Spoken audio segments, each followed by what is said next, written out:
Qanday muammolar qiynayotgandi? Menda og'irlashish bor edi, tanamda shishlar bor edi. Keyin oyog'im tortar edi quymichimga berib. Namoz o'qisam namozga bora olmas edim. Qo'yinki tushkunlikka tushib qolardim tez-tez. Hamma narsam tinch joy-joyida bo'lsa ham tushkunlikda yurardim nimagadir.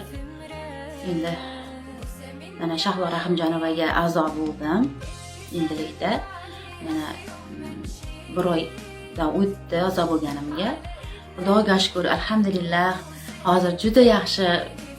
Men endi sog'lig'im joyiga tushyapti, tushdi desam ham bo'ladi. Kayfiyatim ham a'lo darajada, oyoqlarim tortishmay qoldi. Nimalar qildingiz?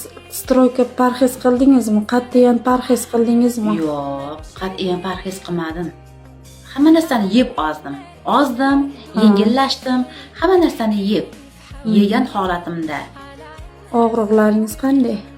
Og'riqlarim endi qolmadi desam ham bo'ladi. Men oyog'imda tortishlarim qolmadi hisob desam bo'ladi. Sport bilan birga olib bordingizmi diyetani?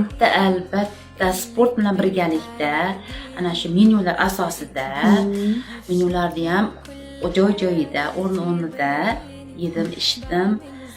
Ovqatlarini suvlarda ayniqsa vaqtida ichdim. Qo'yinki Xudoga shukr, alhamdulillah, juda ham yaxshiman. Og'riqlarim yo'q desam ham bo'ladi. Yana davom ettirmoqchiman.